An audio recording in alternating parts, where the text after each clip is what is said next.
All right, up now for Dignitas, it's going to be d.DreAm, the purple Protoss up in the top left corner of Antiga Shipyard. And way down here in the bottom right, it's Empire.Beastyqt once again as the orange Terran. And I do want to point out that Empire is a cyber team, not an esports team, not a professional sports team, but in fact, a cyber team. A cyber team? Yes. What does that mean exactly? Specifically, it means that they are a team that only exists in cyberspace. So these are not actual humans. They're just scripted programs that are programmed to actually win games. Beastyqt obviously is a flawless one up to this point. Right. So once Beastyqt's script fails, they'll just throw in a different script and see how it works. All right. I imagine. Okay. Also, they have a guy on a horse for a logo. That's true. Yeah. That's a fact. That's actually one of the better logos out there. The horse leg is the letter I in the team. What is d.DreAm talking about here? I don't know. Is he announcing his proxy? I'm not sure. Oh, apparently, maybe the lag was popping up. Okay. Yeah. Yeah. d.DreAm is actually from China, so they could be playing on any server. I'm not sure which server they might be playing on. Could be North America, but if both teams agree, they can play on whichever they want. So, yeah. All right. Oh, Sheth was in the game. Okay, Sheth. Yeah, QXC left a game earlier this week. We were just, okay, QXC. Well, all right. See you later, Sean. Hope you had a good birthday. Yeah. Yeah, okay, so... oh, it's QXC's birthday on the same day as Chef's. Conspiracy! What is happening? And Anyway. it's Barracks, of course, coming up, but Gas right afterwards for Beastyqt, so he is planning on giving a little bit of tech here. Could obviously just be an add-on and then a quick push or something like that. It could be Reapers. Reapers are very good on this map, but we do know that it is a proxy gateway, but yet he's still getting gas and everything back at home. This is a odd build from d.DreAm so far. Yeah, I actually haven't seen this since my days back in the beta when, gateway rushes only took about 8 seconds to pull off successfully. So you would build a gateway pretty much anywhere you wanted near the enemy base, and they would have no way of stopping it. But since then, there have been nerfs to Chrono Boost, to gateway research, warp gate research, and to Zealot build time. So all three of those things are reasons you don't see this very often anymore. All right. Well, here comes d.DreAm now, and we'll see how quickly BC picks up on this. He's got his Marine running around the side. We'll actually get caught up to by this probe. Nice job microing around, though, and delaying the Zealot, because he needs these structures to finish, because if the structures don't finish, you can't repair them up if they get low, so the Zealot could actually just keep powering his way through there. But now... BC should just be able to pull 1 or 2 SCVs off and hold this. Yeah, he's actually researching concussive shells very, very quickly here as well. So if he does hold this, he's going to be in a great position to hold the near future as well. Stalker coming up now for d.DreAm out of that single gateway. He actually hasn't really built a whole lot back at home either. Just a couple of pylons to be able to continue, trying to get this attack to work. But Beastyqt holding it off pretty darn well so far. And is he already going back home? Yep. Yeah. No. Maybe. Yeah. Well, there's another Stalker coming up, and Stalkers are pretty good against unupgraded Marauders, or at least if they can get in there, shoot, get away, get in there, shoot, get away. But now there is Reaper coming out that could actually run around this. Yep, and go kill probes. With concussive shell, Marauders are, and their additional damage to armored, are just going to tear through those units. It's proven with math that Marauders with concussive shells can kill everything that a Protoss can possibly build ever. That's right. But Reapers can actually kill probes pretty easily. One is, oh, that was just the SCV. Sorry, I got a little bit excited. Yeah, he could very well be placing a bunker. d.DreAm is actually going to head home with these Zealots. Obviously, they don't stand a chance at all against any number of Marauders, but this Reaper actually could just be going to kill that pylon. He's running, right past it. No, he's actually not even going to run right past it. So he's headed over to the main. If he gets there before the Stalkers, oh, that could have been dangerous. If he gets there before the Stalkers, though, oh, what's going on? There is a bunker actually being built in the armpit here of this base. The Reaper will be showing up soon and be able to distract around, keep those probes busy for a while. Beastyqt actually expanding behind this, even though I think he's so far ahead, he probably could just continue building Marines at a normal clip. Reaper coming in now. Is he going to go for these probes? And we'll see how many he'll actually get. Oh, yes, he is. And it looks like he's going to, or at least d.DreAm's going to attempt to surround him. Only one probe has fallen so far, and the Reaper's going to make its way out of there with half its health remaining.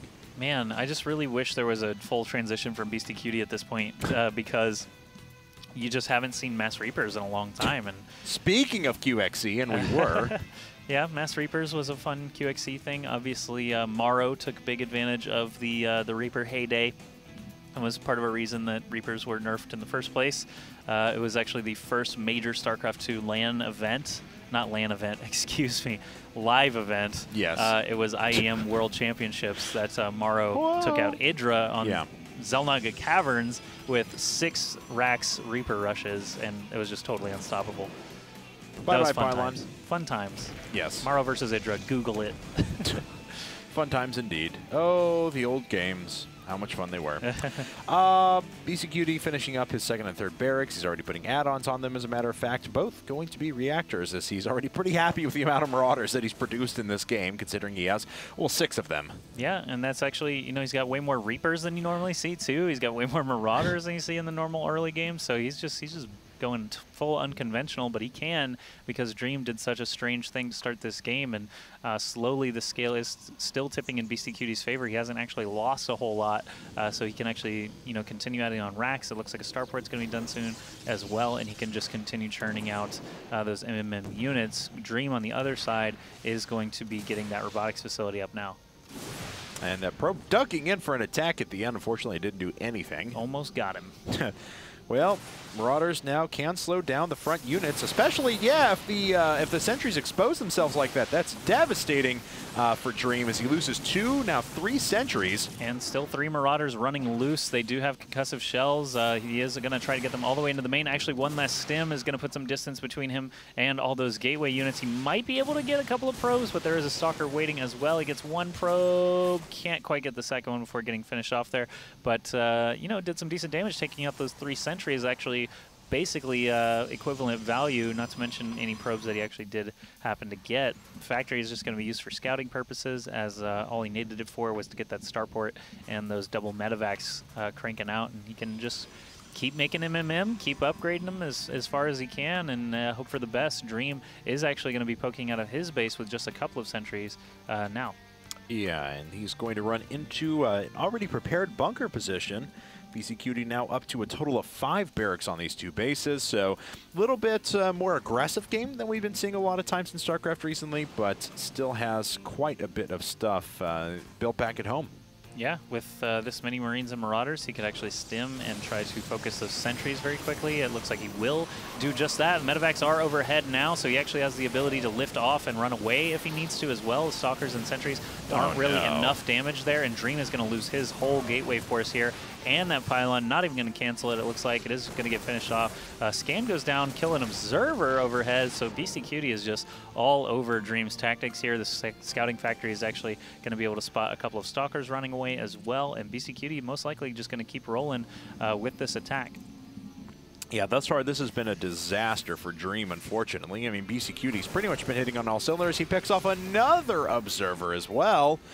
And all of his units are now completely healed up. He's got a 4th medevac running behind, and he's still just churning out the bioforces. So wouldn't be surprised to see him go for an expansion here in a bit, as well as he could successfully go up to a 3rd. But honestly, he may just be able to steamroll his opponent. All right, double NG Bay is going to let him roll even more upgrades. There is 1 Immortal out now, but Beasty actually has the advantage of mobility. He can basically just bounce in and out, bait the Immortal out a little bit further, and still do damage. All he has to do is run around this natural and try to pick off probes if, for example, if d.DreAm didn't want to move out. But the Immortal actually goes down. There's still a lot of Marauders still standing and a couple of medevacs to be able to lift out of there if he chooses to. It looks like he is going to continue trying to fight here and just meet his reinforcements as they come in. A couple of Zealots and a couple of Stalkers, really all that's left here for d.DreAm, and you can see that supply advantage for BastyQt is massive. And I think he took out another observer overhead is what just happened there. Yes, that's going to allow him to load up, but of course as soon as that happens, d.DreAm knows that it's coming, so he can take out medevacs here, and he takes out the hurt one, of course, but it didn't have any units in it, and d.DreAm is losing everything. He's half the supply of his opponent. Very nice tactics from BastyQt, not loading up that hurt medevac because he knew it would be targeted down first. d.DreAm GG's, and suddenly BastyQt has 3 wins under his belt against Dignitas. Yeah, 3 pretty quick wins, too. Yeah. I mean, the last couple of games have looked very, very convincing. The first game was really cool with the Ravens and the battle cruisers and the back-of-the-box screenshot from StarCraft 2 kind of feel to it. But ever since then, the Protoss players for Dignitas have gone down in pretty quick order. Yeah, that makes me wonder if you know, Dignitas Might actually throw out a Terran player. Select is, I think, maybe their only one at this point. But nope. No? It's a Protoss player. Okay. It's going to be Bling making his way in. So. All right, so Bishu and d.DreAm actually both getting taken out back-to-back in, what, 12-minute games apiece. And now Bling is going to come try to win. So I'm really curious what Bling's going to be trying that will be effective here against Beastyqt, who just seems to be all over this, really good MMM play that he's been showing us so far. But on the other side of the break, we'll see if Bling can start to reverse the tide here for Dignitas, or if Beastyqt enters all kill territory.